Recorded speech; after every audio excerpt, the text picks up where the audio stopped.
Hello दोस्तों, नमस्कार। मैं Santosh Gupta, optometrist, contact lens and hand excellence expert. दोस्तों, जब हम लोग चश्मा बनाने जाते हैं तो हम अपने लिए बहुत ही अच्छा एक फ्रेम सेलेक्ट कर लेते हैं। उसका कलर अच्छा होता है, उसकी जो प्राइसिंग होती है वो भी काफ़ी अच्छी होती है, काफ़ी ज़्यादा होती है और हम लोग समझते हैं कि हमने एक अच्छा फ्रेम सेलेक्ट कर लिया। लेकिन अगर वो फ्रेम आपके फेस पे अच्छे से नहीं बैठती हो, अच्छे से भी उसका फिटिंग नहीं आता है, तो उस फ्रेम का कोई मतलब नहीं होता है। इसी तरीके से जब हम लोग चश्मा बनाते हैं तो उसके अंदर जो लेंस लेना है उसके बारे में बहुत ज़्यादा नहीं सोचते हैं, जो भी लेंस है वो ले लेते हैं। तो दोस्तों, आज मैं चर्चा करने वाला हूँ कि उन छोटी-छोटी गलतियों को अगर हम लोग अवॉइड करें, अगर उसको हटा दें तो हम अपने लिए एक अच्छा चश्मा कैसे सेलेक्ट कर सकते हैं। तो आप लोग मेरे साथ वीडियो को लास्ट तक बने रहिएगा। मैं उन छोटी-छोटी गलतियों के बारे में आज आपसे बात करने वाला हूँ, तो चलिए वीडियो को चालू करते हैं।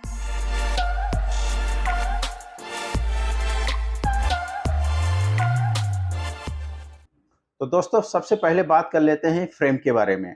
फ्रेम आप कितना भी अच्छा खरीद लीजिए, कितना भी वो ब्रांडेड आप फ्रेम खरीद लीजिए, किसी भी कलर का आप फ्रेम खरीद लीजिए, लेकिन अगर उसकी फिटिंग आपके फेस पे अच्छे से नहीं आती है, तो उस फ्रेम का कोई मतलब नहीं होता है, वो आपका पैसे का वेस्टेज हो जाता है। जैसे कि इसमें 2-3 चीज़ें मैं बताना चाहूँगा कि अगर आपका फ्रेम है, फ्रेम की अगर ये जो टेम्पल साइज़ है, अगर आपके कान के ऊपर वो बरोबर से नहीं बैठ रहा है, तो वो फ्रेम हमेशा बार-बार आपको ऐसा फिसल के नीचे आता रहेगा। या वो फ्रेम की जो टेम्पल है वो बड़ी रहेगी तो भी प्रॉब्लम आपको आएगी। फ्रेम का जो टेम्पल होगा वो छोटा रहेगा तो भी ऐसा कान के ऊपर ऐसा उठा रहेगा और वो बार-बार फिसल के आएगा। तो ये दोनों अगर चीज़ें हैं तो आपको वो फ्रेम बरोबर से फिट नहीं बैठेगी, चाहे वो फ्रेम कितना भी महँगा होने दीजिए। उसी तरीके से ये नोज़ ब्रिज की जो साइज़ होती है, नोज़ ब्रिज की जो साइज़ होती है वो आपके फेस के अकॉर्डिंग होना चाहिए, आपके नोज़ के अकॉर्डिंग होना चाहिए। अगर आपका जो नोज़ ब्रिज है, आपका जो ये नोज़ की साइज़ है वो नैरो है, तो आपको छोटी ब्रिज साइज़ की फ्रेम लेनी चाहिए। और अगर आपका जो नोज़ साइज़ है वो वाइडर है, थोड़ा बड़ा है, तो जो ब्रिज की साइज़ होनी चाहिए वो बड़ी होनी चाहिए। आप देख सकते हैं मेरे सामने आपके सामने ये 2 फ्रेम है, दोनों की जो ब्रिज साइज़ है दोनों डिफरेंट है। इसकी जो ब्रिज साइज़ है वो 16 एमएम की है और इसकी जो ब्रिज साइज़ है वो 18 एमएम की है। तो 2 एमएम का फ़र्क है दोनों ब्रिज की साइज़ में। ठीक है? तो इन जो छोटी-छोटी गलतियाँ अगर आप अवॉइड कर देते हैं, तो आप एक अच्छा फ्रेम सेलेक्ट कर सकते हैं। उसी के साथ-साथ ये लेंस की जो साइज़ है, लेंस की साइज़ को भी आपको ध्यान देना चाहिए कि आपका फेस छोटा है या आपका फेस बड़ा है। जिस हिसाब से आपका फेस हो, उसके हिसाब से उसकी साइज़ भी होनी चाहिए। अगर हमारा फेस बहुत छोटा है और हम लोग लेंस की साइज़ बहुत बड़ी ले लेते हैं, तो भी अच्छा नहीं है और अगर हमारा फेस बहुत बड़ा है और हम लोग लेंस की साइज़ बहुत छोटी ले लेते हैं, तो भी अच्छा नहीं है। तो ये सारी बातें हो गई फ्रेम के रेफरेंस में कि फ्रेम आपको कैसा लेना चाहिए। फ्रेम के आपको देखना है कि आपका टेम्पल साइज़ बरोबर होना चाहिए, आपके जो कान पे है वो बरोबर बैठना चाहिए। नॉर्मली जो टेम्पल की साइज़ होती है वो 135 एमएम, 140 एमएम और 145 एमएम 3 साइज़ में आती है, तो आप अपने हिसाब से देख सकते हैं। दूसरा जो आपको देखना है वो ब्रिज की साइज़ देखना है और लेंस की साइज़ देखना है। दोस्तों, अब हम बात कर लेते हैं कि अगर किसी की नोज़ फ्लैट है, बहुत ज़्यादा फ्लैट है और वो अगर इस तरह की फ्रेम ले लेता है, तो उसको क्या प्रॉब्लम हो सकती है? अगर किसी की नोज़ फ्लैट है, जैसे कि चाइनीज़ हो गए या फिर हमारे नॉर्थ ईस्ट के लोग होते हैं, उनकी नोज़ थोड़ी फ्लैट होती है या फिर जो पहाड़ी एरिया वहाँ के लोग हैं, उनकी नोज़ फ्लैट होती है। इस तरह की अगर वो फ्रेम लेते हैं तो आपको इस तरह की फ्रेम नहीं सेलेक्ट करनी चाहिए। आपको या तो उसका नोज़ ब्रिज वाइडर हो या फिर इस तरह से जिसके अंदर ये नोज पैड लगे होते हैं, इस तरह की फ्रेम आपको सेलेक्ट करनी चाहिए। ये एडजस्टेबल होता है, आपकी नोज के हिसाब से इसको एडजस्ट किया जा सकता है। तो आप इस बात को ध्यान रखें कि अगर आपकी नोज फ्लैट नोज है तो आपको नोज पैड वाली फ्रेम को सेलेक्ट करना चाहिए जिसको एडजस्ट किया जा सकता है। अब दोस्तों, बात करते हैं लेंसेज के बारे में कि लेंसेज में हम लोग क्या कॉमन मिस्टेक करते हैं कि हम लोग अपने लिए एक अच्छा लेंस नहीं सेलेक्ट करते हैं। ठीक है? लेंसेज़ का क्या होता है कि लेंसेज़ को आपको अपने प्रोफ़ेशन के हिसाब से सेलेक्ट करना चाहिए। अगर कोई मैं मान लिया कोई आउटडोर वर्कर है, अगर उसको मैं ब्लू ब्लॉक ग्लासेस दे दूँ, तो उसके लिए वो कोई किसी काम का नहीं है। वो उसके लिए वो वेस्ट ऑफ मनी हो जाता है। क्योंकि उसका काम जो ब्लू ब्लॉक लेंसेज़ होता है नॉर्मली ये ब्लू लाइट को रोकने के लिए, फ़िल्टर करने के लिए लेंस बना हुआ है जो कि मोबाइल, टीवी या कंप्यूटर से इल्यूमिनेट होती है।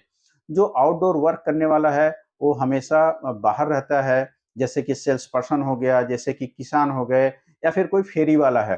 तो इन सारे लोगों को चाहिए कि वो टिंटेड ग्लासेस लें या फिर फोटोक्रोमैटिक ग्लासेस ले। अगर वो फोटोक्रोमैटिक ग्लासेस लेते हैं और वो बाहर जाते हैं तो यूवी लाइट का उनको 100% प्रोटेक्शन मिल जाता है, और वो लेंस जब भी धूप में जाते हैं तो डार्क हो जाता है। डार्क होने से उनकी आंखों को सूदिंग इफेक्ट यानी ठंडक भी मिलता है। तो आप अपने प्रोफेशन के हिसाब से ग्लासेस को सेलेक्ट करिए। जैसे कोई ऑफिस वर्क करता है या फिर कोई स्टूडेंट है, उनके लिए मेन चीज होता है कि उनका जो प्रोफेशन है वो ज्यादा करके कंप्यूटर पे होता है। वो 8 से 10 घंटे तक कंप्यूटर पे यूज करते हैं, या स्टूडेंट होते हैं वो भी लैपटॉप, कंप्यूटर या मोबाइल ज्यादा यूज करते हैं। उनके लिए जो लेंसेज होता है वो ब्लू कट या ब्लू ब्लॉक जो लेंसेज होता है, जो कि ब्लू लाइट फिल्टर कर देता है, वो लेंसेज एडवाइजेबल होता है। इसी तरीके से अगर आप ड्राइविंग करते हैं, आपका काम ड्राइविंग का है, तो आपको कैसा लेंस चाहिए? आपको एक ऐसा लेंस लेना चाहिए जिसके अंदर रिफ्लेक्शन को रिड्यूस हो जाए। आपके जब नाइट ड्राइविंग आप करेंगे तो लाइट का बहुत ज़्यादा रिफ्लेक्शन आता है। आजकल जो एलईडी लाइट आ गई हैं, जो गाड़ियों के अंदर लग रही हैं, वो हमको बहुत ज़्यादा रिफ्लेक्शन एंड ग्लेयर क्रिएट करती हैं। तो आपको एक ऐसा लेंस लेना चाहिए जो कि आपको ग्लेयर को कम कर दे, ग्लेयर को कट कर दे। तो इसके लिए एंटी रिफ्लेक्शन कोटिंग ग्लासेस अच्छी क्वालिटी का आपको लेना चाहिए। तो इन सारी चीज़ों का अगर आप ध्यान रखते हैं तो अपने लिए एक अच्छा ग्लासेस सेलेक्ट कर सकते हैं। ठीक है, इसी तरीके से कुछ लोग होते हैं कि ऑनलाइन ग्लासेस को परचेज़ करना चाहते हैं। अगर आप एक्सपर्ट नहीं हैं, आप पहली बार हैं, तो आपको बहुत सारी चीज़ें नहीं पता होती हैं कि आपको किस तरह की फ्रेम सेलेक्ट करना चाहिए, किस तरह का लेंस सेलेक्ट करना चाहिए। तो आपको वहाँ पे कोई एडवाइस करने वाला नहीं होता है कि आपको कौन-सा आपके लिए सही है, क्या गलत है। आपको पिक्चर अच्छा दिखता है, उसका मटेरियल क्या है, वो आपको नहीं पता चलता है। आपको एक अच्छा पिक्चर दिखता है, आप वो फ्रेम को सेलेक्ट कर लेते हैं। प्लस आपको क्या प्रोफ़ेशन है और कौन-सा आपको लेंस लेना चाहिए, वहाँ पे ऑनलाइन जो प्लेटफ़ॉर्म होते हैं, वहाँ पे कोई सजेस्ट नहीं करेगा। तो आप कोई भी जो सस्ता लेंस होगा, आप उसको सेलेक्ट कर लेंगे। लेंस हमारी आँखों के लिए ज़्यादा इम्पोर्टेंट है in compare to frame. Frame का काम है उन लेंसेज़ को हमारे जो नाक पे, हमारे आँख के सामने होल्ड करने का। तो आप अपने लिए ऐसे लेंस को सेलेक्ट करिए जो आपकी काम की चीज़ हो। तो ऑनलाइन परचेज़ करते टाइम इन सारी चीज़ों को भी आपको ध्यान रखना चाहिए। दोस्तों एक और पॉइंट के ऊपर मैं बात करना चाहता हूँ। जैसे कि किसी की एज 40 है या 40 के ऊपर है, उनको रीडिंग का पावर आ जाता है, रीडिंग का नंबर आ जाता है, और वो जब डॉक्टर के पास जाते हैं चेक करने के लिए या फिर किसी ऑप्टोमेट्रिस्ट के पास जाते हैं चेक करने के लिए, तो उनको ओनली रीडिंग का नंबर आता है, डिस्टेंस का उनको 0 नंबर आता है। तो ऑप्टिशियन के पास जाते हैं और रीडिंग का ओनली चश्मा बना लेते हैं, और जब वो बना के चले जाते हैं और उसको पहनते हैं तो उनको डिस्टेंस का उनसे उस ग्लास से क्लियर नहीं दिखाई देता है। तो उस टाइम उनको ये याद रखना चाहिए कि ये डिस्टेंस का पावर नहीं है, वो ओनली रीडिंग का है, और वो केवल 1 से 1.5 फीट के अंदर का ही काम करेगा। तो ऐसे कंडीशन में आपको बाइफोकल या फिर प्रोग्रेसिव ग्लासेस बनाना चाहिए। तो अगर आपको डिस्टेंस, रीडिंग दोनों नंबर है, तो आप प्रोग्रेसिव ग्लासेस बना सकते हैं। प्रोग्रेसिव ग्लासेस ज़्यादा कन्वीनियंस होता है क्योंकि उसमें आपको डिस्टेंस विज़न मिल जाता है, इंटरमीडिएट विज़न मिल जाता है, इवन रीडिंग विज़न आपको क्लियरली मिल जाता है। इस तरह से ये सारी चीज़ों का अगर आप ख़्याल रखेंगे तो आप अपने लिए एक अच्छा चश्मा बना सकते हैं।